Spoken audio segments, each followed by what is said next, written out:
Hello and welcome to the Irish Fire Podcast.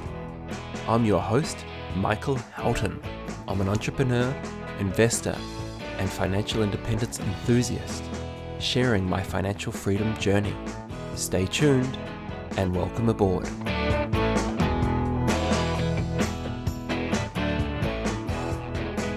We've all heard the saying that knowledge is power. And today I guess I wanted to discuss some of the changes that I think the information age is bringing us, and some of the things that you may have already adapted to, and certainly things that I have adapted to over the last couple of years.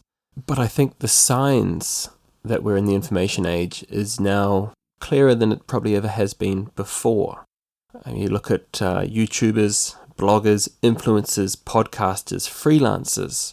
These are all terms that even 10 years ago barely existed, and certainly 25 years ago weren't really in existence. With the information age, we have the ability to find so many alternative ways to make money that the traditional 9 to 5 is really at a bit of a crossroads, I think.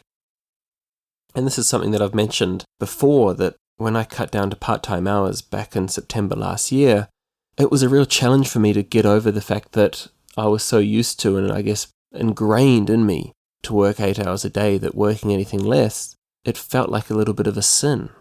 But the truth is, in the information age, we're paid for our knowledge, and not just for the time that we were in the industrial age. And I think in many ways, traditional education is becoming less important. This concept of go to school, get good grades, get a safe, secure job, doesn't seem to hold so much truth anymore. If you look at our role models, so many of them have done the exact opposite of that. They openly admit that they didn't get great grades at school, or they didn't fit into that kind of school structure, so to speak. And the importance of self-education and alternative education is becoming stronger than ever.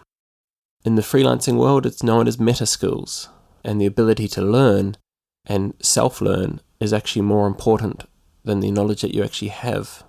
To adapt and adjust with the times ultimately becomes the key. And so I guess I want to point this out, that on your financial independence journey, that taking the time and spending the money on improving yourself could be the best improvement that you make. I think for myself, cutting down my work hours allowed me to have the time to do more reading, to watch more videos, to listen to more podcasts, and just to help me try and work out some of the thoughts that I had going around in my head around a lot of this stuff. The ironic thing is that yes, I've cut down to part-time hours, but I'm actually earning better money than I ever have before. It's almost like the opposite. It's a contradiction of itself. And I've heard other people say this as well, and I never truly understood it. But this concept of just keep working harder seems to certainly have a limit. There comes a point where using your brain and thinking seems the more logical approach. As Scrooge McDuck used to say, work smarter, not harder. So let's think about what's going to change in the work environment in the next sort of 5 to 20 years. Some of these we're already seeing, right? So obviously remote work is becoming far more common. I've got a lot of friends that are now working 1 or 2 days a week from home, and I think this flexibility is definitely a good thing. Freelancing is becoming more common, and the traditional job is being challenged. People are enjoying not having a boss per se, being able to fire their own clients, being able to select the projects that they work on, and they're starting to see that it's a great alternative to traditional employment. I think the 5-day work week is starting to be challenged, and it's certainly going to be challenged in the next 10 to 20 years. There's been examples in countries such as Sweden and New Zealand of companies that have adopted the 4-hour work week. They've basically said to their employees, provided that you continue to output the same in the 4 hours, provided that you continue to output the same in the 4 days, we will give you the 5th day off. The general results have been extremely successful. And for me, the next breaking point, that's going to be the 8-hour day, what I challenged last September. And I think this is because in the information age, sitting and doing 8 hours per day starts to become a little bit redundant. We're at a situation where you're effectively being paid for your knowledge, and that doesn't necessarily mean that there is a time quantity on that, right? To say you must sit there and do 8 hours of work doesn't necessarily make sense when the actual tasks that you're doing, you might be able to do in far less than 8 hours. And I think in many cases where you have a job like what I had with my web development, where it's extremely brain intensive, there's a diminishing rate of return. You get more tired as the day goes on, the quality that you produce continues to get less and less. So there comes a point where you say, well, do we actually need you here for 8 hours? Or could you be here for 4 or 6 hours and we get the same amount of output? I think if you ask the majority of people, they would say that maybe they're not truly working 8 hours a day. They're probably working between 4 and 6 hours a day. And there's a couple of hours there where they're either killing time or they're just not working at full output. So what does all this mean? Well, if you haven't already, you need to start adapting for all of this. But it also gives you some of the greatest opportunities to build your own assets that could potentially lead you to financial independence. This is especially great if you don't have the money to invest. You could actually look to build your own assets. So examples of these, obviously I mentioned it 2 episodes ago in the Ways to Increase Your Income Part 3, is to build your own online business. You could start your own YouTube channel and get paid directly by YouTube through advertising. Look to do your own podcast or your own blog. The sky is the limit. There has never been a better time to start a business because there is just so much information available. And there's also so many opportunities that simply just didn't exist 20, 30, 40 years ago. And all of this stuff, it can be learned. So I've mentioned before, I'm a self-taught web developer. So even if you don't know how to make a website, you could learn. You could find a course and start learning this stuff. And why am I challenging this? Well, I just kind of see the 9-to-5 thing as being the old way.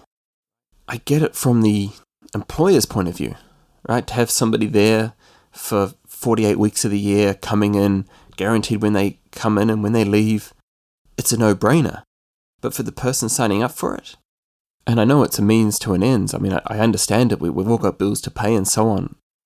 But at the same time, if that's your final destination, I think that's where I would like to challenge you to say, is there another path? Is there another way that you could find to actually bring in that income that you need to cover your expenses? And look, for me, I've always kind of seen this stuff differently. I mean, I knew that I didn't want to work for anybody else when I was 16 years of age. And when I was 17, I made the decision that I was going to find a way to work from home. I had no idea how I was going to do it, but I knew that that's what I wanted to do. And I think schools are part of the problem.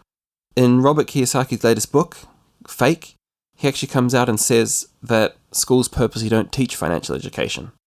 They basically say that governments like the fact that we get ourselves in debt, and we basically are forced to take these jobs, and we cling on to this notion of job security.